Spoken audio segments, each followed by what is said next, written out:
La mente y el cerebro están conectados, pero quiero que comprendas algo profundamente importante. La mente es más que solo el cerebro. Tu cerebro es como una máquina increíble, una obra maestra de la biología que regula y coordina cada función de tu cuerpo. Sí, esto es un gran debate, Mili, a nivel global. Es decir, hay neurocientíficos que están convencidos de que la actividad mental se puede explicar absolutamente desde el funcionamiento del cerebro. Resolver mejor.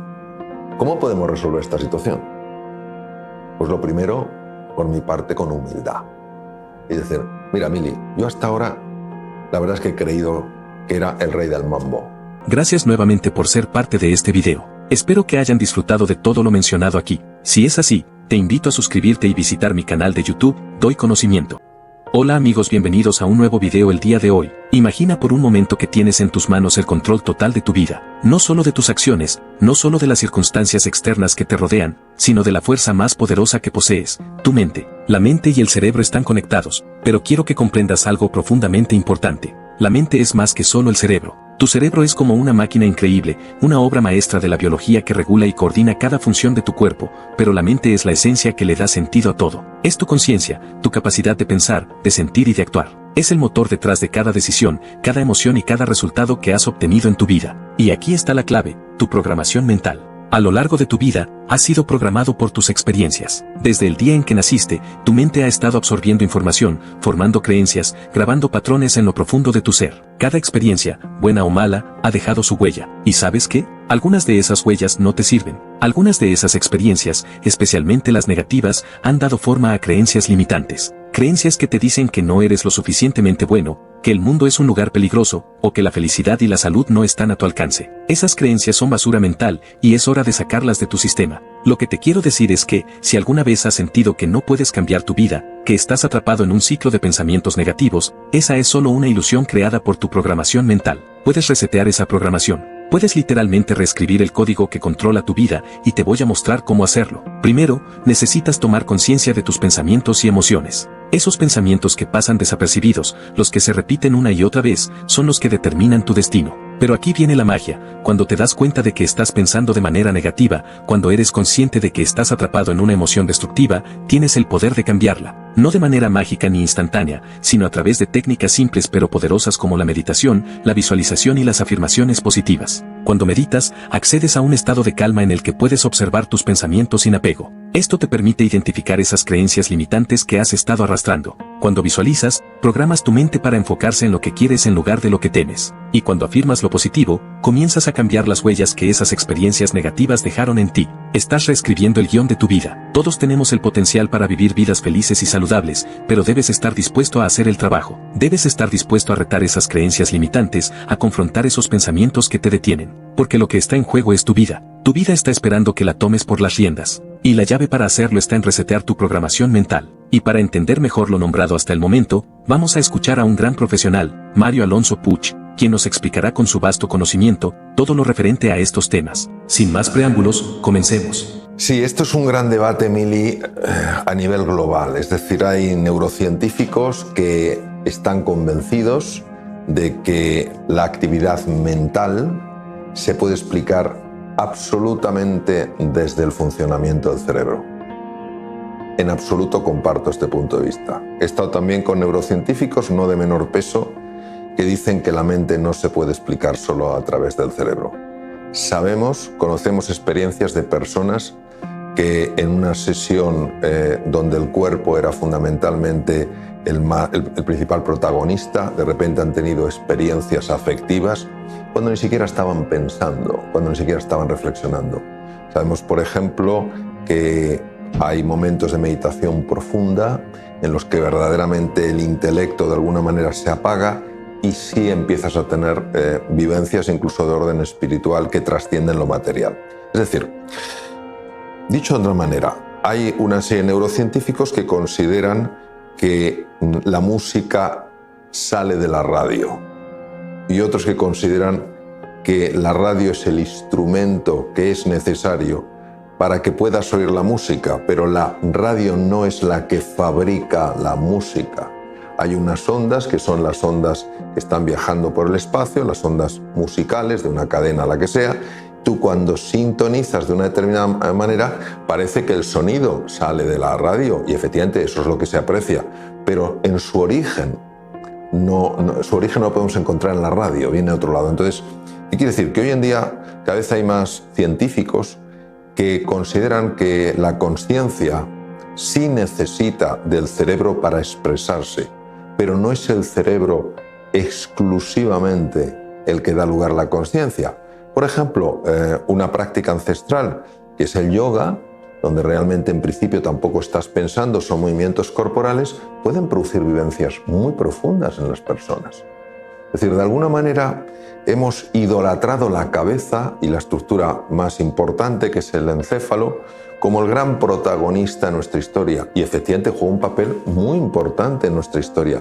No es el único protagonista. Entonces, yo te diría que efectivamente hay que tener en cuenta, y es una de mis grandes pasiones, el funcionamiento del cerebro humano. Hay que tener en cuenta, porque cuando no funciona bien es como cuando una radio está averiada. Puedes tener las ondas, pero no puedes captarlas precisamente porque está estropeado el aparato. Pero yo creo que esto es muy hermoso, porque de alguna manera nos ayuda a contemplar al ser humano no exclusivamente como un ente que se escribe solo con lo material.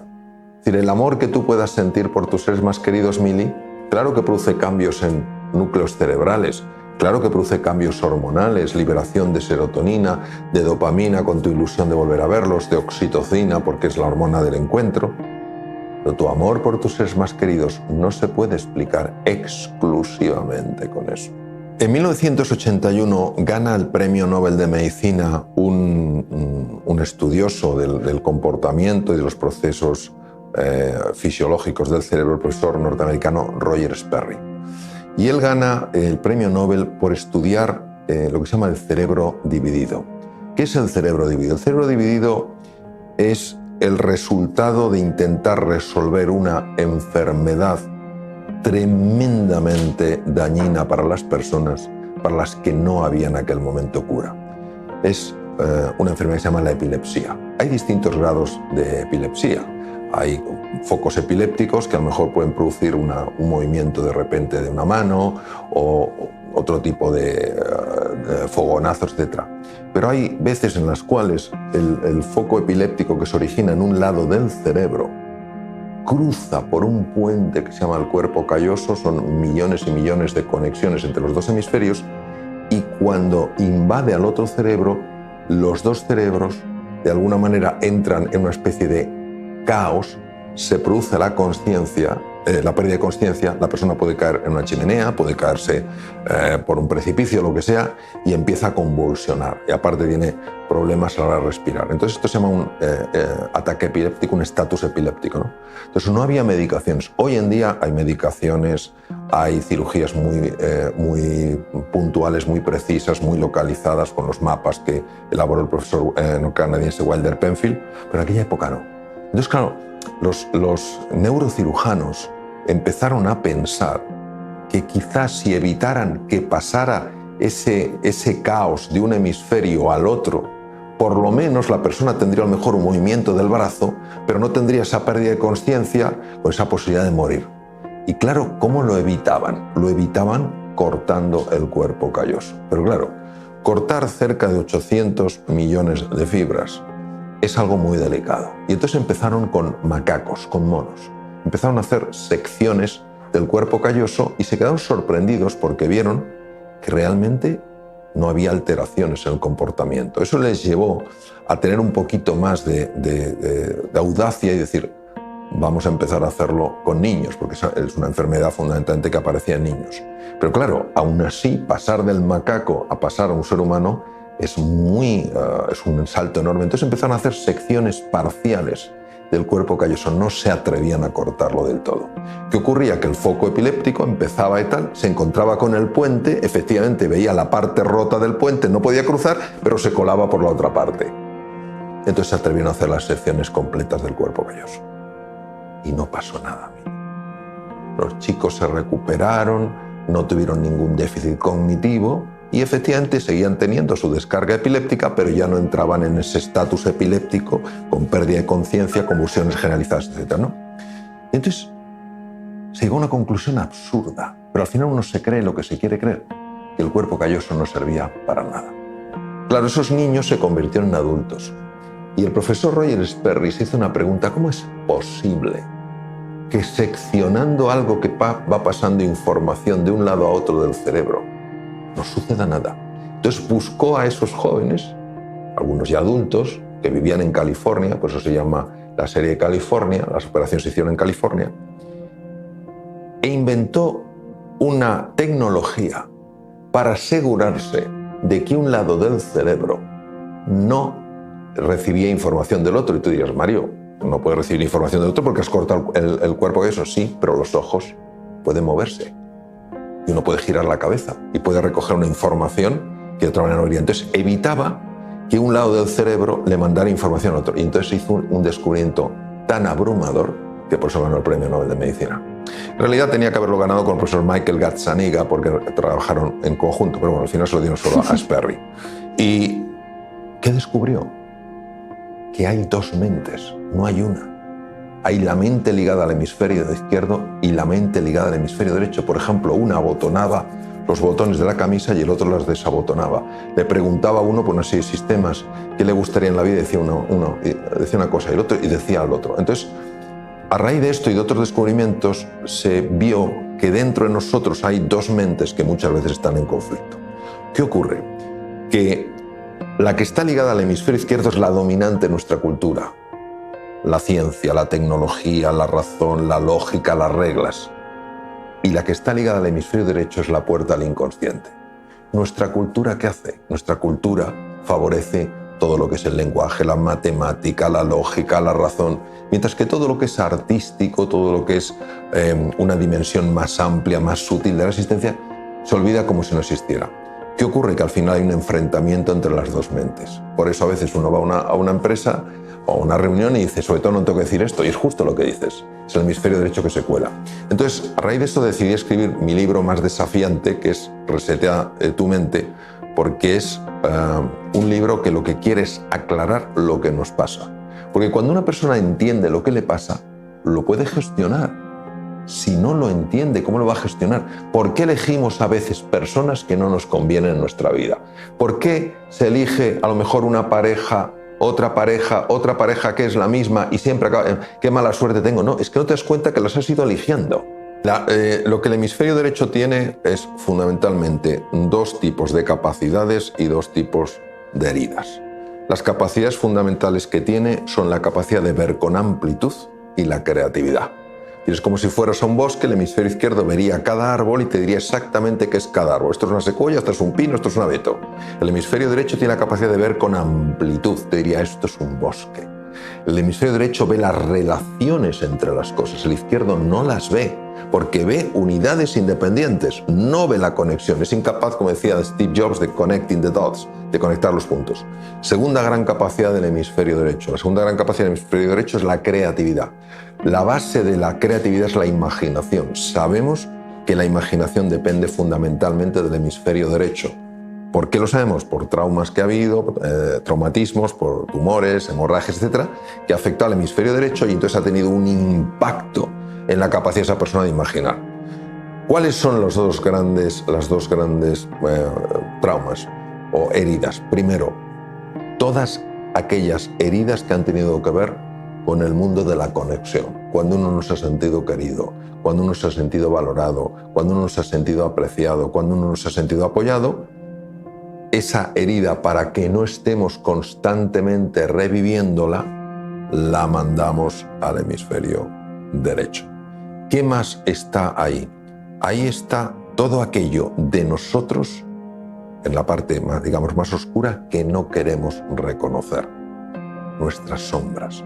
Imagínate, por ejemplo, una niña muy alegre en un hogar con un gran problema económico, donde todo el mundo está triste, todo el mundo está enfadado con la vida.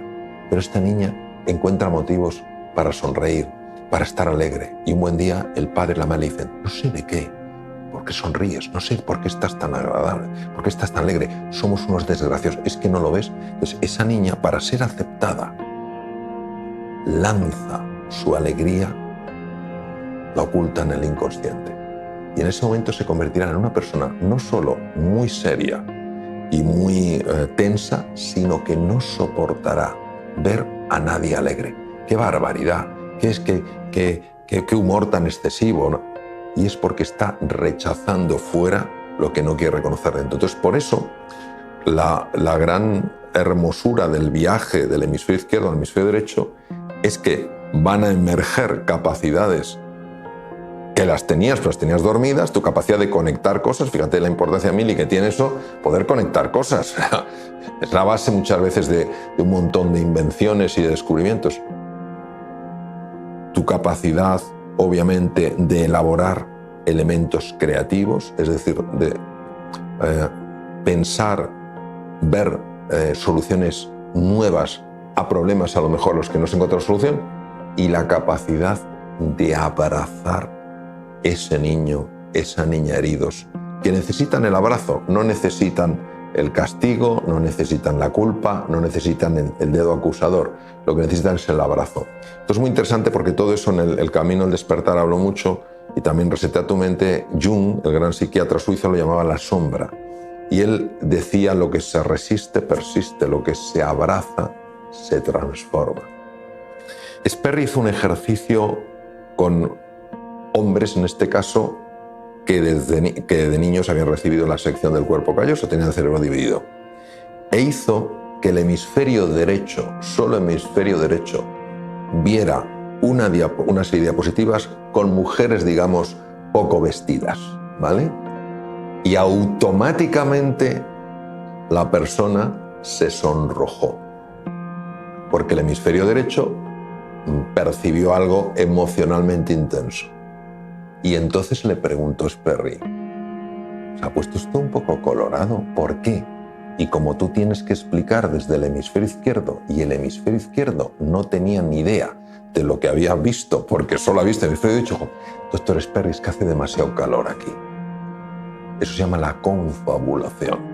El hemisferio izquierdo se inventa una historia para explicar lo que no puede entender. Y esto es fascinante porque al final, como decía Molière en El Tartufo, no hay nadie que no explique las cosas de acuerdo a sus propias inclinaciones. Total. Entonces, eso es muy, muy, muy interesante. Que el hemisferio izquierdo está especializado en el juicio, mientras que el hemisferio derecho está especializado en la observación. Si te das cuenta, Mili, nosotros desde pequeñitos somos entrenados en el juicio. El juicio es etiquetar inmediatamente algo, fijarte en lo aparente, pasar rápidamente a lo siguiente, mientras que el hemisferio derecho está súper especializado en la observación. No solo en la observación de alguien o de algo, sino en la autoobservación. Como el hemisferio derecho ha sido relegado, ha sido considerado como que no es lo suficientemente importante, nosotros etiquetamos a los demás, nos etiquetamos a nosotros, pero no vemos la profundidad en los demás ni vemos la profundidad en nosotros. O sea, ante un gesto de una persona, un gesto que no te gusta, dices: qué barbaridad, qué antipática está hoy. O un día cometes un error: qué barbaridad, qué torpe que soy.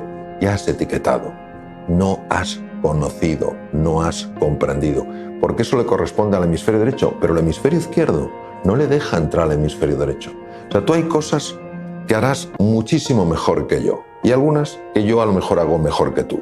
¿Qué pasa? Que si tenemos que resolver un desafío, pues tú, Mili, harás las cosas que se te dan especialmente bien en relación a ese desafío, y yo haré las que se me dan bien, y tú me dejas a mí actuar. ¿Por qué? Porque sabes que hay cosas que las hago yo mejor, y yo te dejo a ti actuar porque sé que otras las haces mejor. Cuando se produce la dominancia del hemisferio izquierdo quiere ser el que lo haga todo. Y como no lo puede hacer todo, muchas cosas salen mal. ¿Qué pasa? Que el hemisferio derecho está enfadado. Y entonces, claro, sí. Tú imagínate que yo soy el hemisferio izquierdo, a ti no te dejo actuar cuando lo puedes hacer mejor que yo, porque yo quiero tomar tu papel haciéndolo peor. Llega un momento en el que tú no solamente no colaboras porque yo no te dejo, es que empiezas a boicotear mi acción. Y como tú eres la puerta al inconsciente, boicoteas mi acción sin que yo sea consciente, ya que el hemisferio izquierdo es el que se da cuenta de las cosas. Es la dimensión consciente. La dimensión inconsciente sigue existiendo, pero no la ve. se esconde por debajo. Respuestas sí, naturalmente que eso se puede resolver. De hecho, escribir Resetea tu mente para mostrar caminos. Claro que sí. ¿Cómo se resuelven las cosas? Vamos a ver. Si tú estás enfadada conmigo, porque yo no te dejo, eres el hemisferio derecho, yo soy el hemisferio izquierdo, porque no te dejo entrar a resolver la parte del problema que tú podrías resolver mejor, ¿cómo podemos resolver esta situación? Pues lo primero, por mi parte, con humildad. Y decir, mira, Mili, yo hasta ahora, la verdad es que he creído que era el rey del mambo, el que lo podía resolver todo. Y ahora me doy cuenta de que no. Me gustaría que me enseñaras. Aunque parezca mentira, la humildad, el interés y la curiosidad abren puertas infinitas. En segundo lugar, empezando a no quedar tan esclavizados por el ruido mental.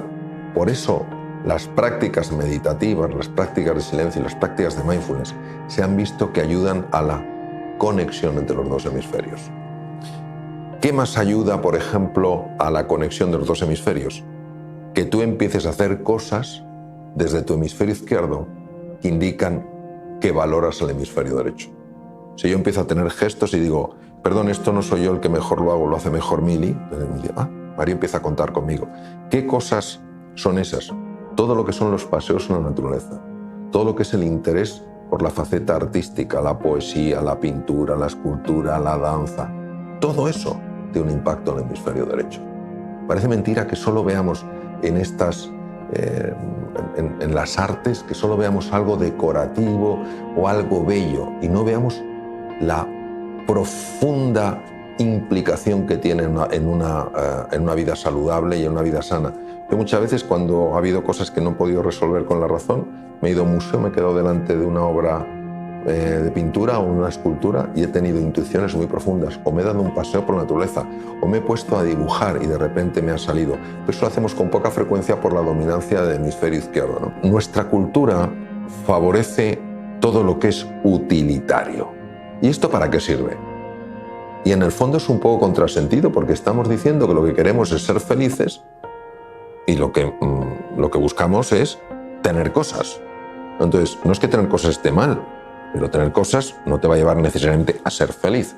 Y es una cultura muy de hemisferio izquierdo, por eso hay tanta rivalidad, por eso hay tanto enfrentamiento, por eso estamos tan anclados en el tener y tan alejados del ser, por eso no tenemos tiempo para pararnos, para contemplar, para el silencio, por eso cada vez damos menos paseos por la naturaleza, estamos muy atrapados por el hemisferio izquierdo. Entonces, no es que haya uno bueno y otro malo, lo que se trata es de reconectar lo que de entrada vino conectado. Sabemos que es así. Cuando los niños son pequeñitos y se hace una electroencefalografía, se hace un electroencefalograma, se pueden utilizar como gorritos de baño con electrodos, es decir, es un procedimiento que no causa ningún tipo de problema.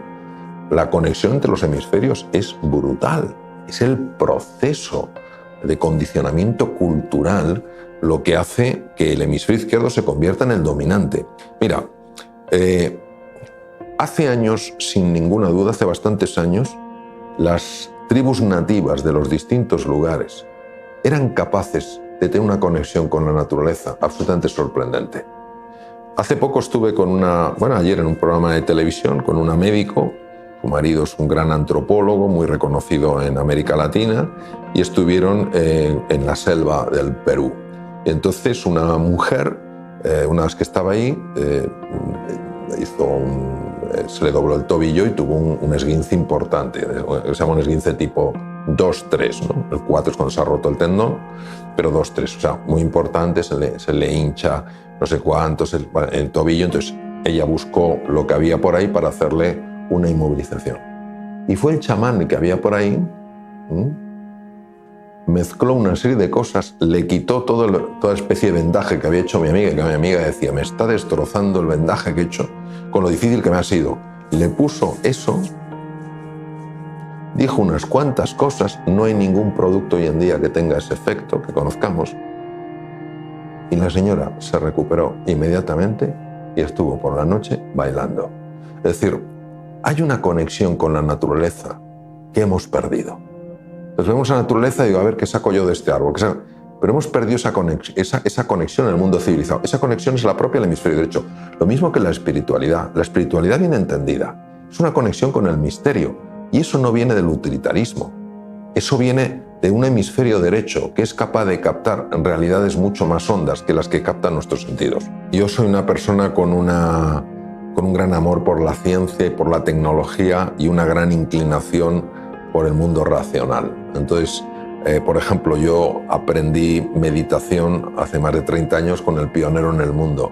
No sabes lo que me costó incorporarlo a mi vida, porque había una resistencia en una época en la que todavía no había información médica suficiente para explicar cómo es posible que algo aparentemente tan sencillo como cerrar los ojos pueda tener un impacto tan grande en el cuerpo.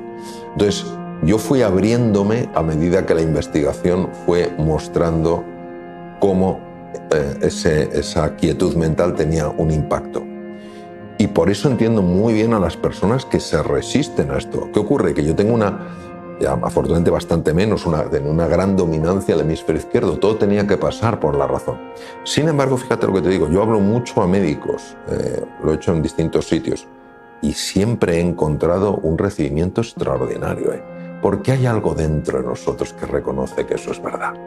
Hay algo en nosotros que reconoce que hay cosas que se escapan a la razón, que hay cosas que se escapan al intelecto. Hay curaciones en medicina que no se pueden entender desde la ciencia. Hay cosas que hemos visto que pasan que nadie realmente puede tener una explicación racional. Entonces, ¿qué hacemos? Miramos para otro lado. En lugar de decir, ¿qué está pasando? Voy a poner un ejemplo. Yo operé a un señor de una hernia inguinal bilateral, y este señor era matemático y filósofo, y nos hicimos bastante amigos. Entonces, estaba casado con una señora, no tenían hijos, y vino a mi consulta para revisión de la herida, todo perfecto, pero como habíamos hecho una cierta amistad, de vez en cuando venía a la consulta, el pretexto es vamos a revisar la herida, que estaba de cine, y vamos a hablar un poco de filosofía. Siempre venían súper contentos, súper alegres. Pero un día yo noté algo. ¿Qué tal todo? Bien, bien, doctor, bien. Dije, aquí hay algo que no está bien. Pero no sabía yo si entrar o no entrar, porque claro, la vida privada de las personas hay que respetarlas. Hay que respetarla. Entonces terminó la consulta, me puse de pie, les acompañaba hacia la puerta y en un momento determinado me atreví y le dije, de verdad, va todo bien. Y entonces la mujer dijo, no, doctor. Digo, ¿qué pasa? Siéntense, nos volvemos a sentar. Digo, ¿qué pasa? Dijo, ya me han diagnosticado una esclerosis lateral amiotrófica, una ELA. Es una enfermedad degenerativa de las motoneuronas con un pronóstico en general bastante sombrío. Y empecé con una dificultad para mover algunas partes de mi cuerpo y tal. Fui al neurólogo y el neurólogo me dijo me hizo unas pruebas, me dijo que tengo una ELA. Y entonces le hice la siguiente pregunta. ¿El neurólogo se plantea que a lo mejor no es una ELA? Dijo, me ha dicho que es una esclerosis lateral amiotrófica, 100% de seguridad. 100%. Esto es muy importante cuando voy a contar la segunda parte de la historia. Digo, pues bueno, pues vamos a ver, porque efectivamente el pronóstico es el que es, pero también hay muchas excepciones en esta vida. Entonces, los médicos podemos hacer diagnósticos, nunca podemos hacer veredictos. Entonces, les vuelvo a acompañar a la puerta y entonces en el camino me dice, doctor, ¿usted cree que me haría daño aprender yoga? Le dije, no, ¿cómo le va a hacer daño? Tenga un poco cuidado con las posturas, no se haga daño, pero es una ciencia milenaria, pruébelo. Bien. Pasaron unos 3 meses de aquello y vuelven con una alegría. Digo, ¿qué está pasando aquí? Se sientan, dicen, vení, doctor, venimos a contarle, ya ni que le miraran la herida, venimos a contarle que estoy mucho mejor, que estoy recuperando la función que había perdido. Y que le dije, ¿y ha ido al neurólogo? Dice, sí, hemos ido al mismo neurólogo. ¿Y qué dice? Ahora se está replanteando el diagnóstico. Fíjate, Mili, esto no es una crítica ni mucho menos al neurólogo, porque además me apasiona la neurología. Es que, ¿cómo es que antes el 100% de seguridad y ahora no? ¿Por qué no pensar, a lo mejor efectivamente era una ELA, pero quizás, tal vez, es posible, quién sabe, en yoga puede tener un impacto que hoy en día desconocemos? Eso es lo que nos pasa cuando lo que nos mueve es solo el hemisferio izquierdo. lo que se sale de las reglas no funciona. Y entonces tenemos que meterlo todo en las dimensiones de nuestro mapa mental. Pero ¿quién ha dicho que nuestro mapa mental esté reflejando la realidad del mundo, ¿no? Entonces, por eso te digo que tener esa apertura, yo la he visto en algunos de mis maestros, esa apertura para explorar otras cosas les ha convertido en pioneros. Lecciones aprendidas. ¿Alguna vez te has detenido a pensar que las creencias que tienes hoy sobre ti mismo, sobre el mundo, fueron implantadas por las experiencias que has vivido en el pasado? Es increíble, pero todo lo que experimentamos deja una huella en nuestra mente, una especie de programación que determina cómo pensamos, cómo sentimos y, en última instancia, cómo actuamos. La mente y el cerebro están conectados, claro, pero la mente es mucho más que una máquina biológica. La mente es nuestra conciencia, nuestro poder para sentir profundamente, para crear pensamientos y, lo más importante, para transformar nuestra realidad. Si esas experiencias del pasado fueron negativas, si sufriste, si te dijeron que no era suficiente, esas creencias quedaron grabadas y desde entonces han estado limitando tu potencial, como cadenas invisibles que no te dejan avanzar hacia la vida que realmente deseas. Estas creencias no solo afectan cómo te ves a ti mismo, sino que también impactan directamente en tu salud física, tu energía y tu bienestar emocional. Lo que piensas, sientes y crees sobre el mundo tiene un poder inimaginable para moldear tu destino. Y lo más extraordinario es que tú tienes el control para cambiarlo. La buena noticia es que no estás condenado a seguir viviendo de acuerdo con un guión escrito por el dolor del pasado. Puedes resetear tu programación mental. Puedes reescribir esas viejas creencias limitantes y sustituirlas por creencias nuevas, positivas y fortalecedoras. ¿Cómo lo haces? Te lo diré, a través de la conciencia, la práctica intencional y la decisión firme de dar un paso hacia adelante. El primer paso es volverte consciente de tus pensamientos y emociones. Este es el gran reto. La mayoría de nosotros vivimos en piloto automático, repitiendo los mismos patrones día tras día, sin siquiera darnos cuenta de que estamos atrapados en una espiral de negatividad.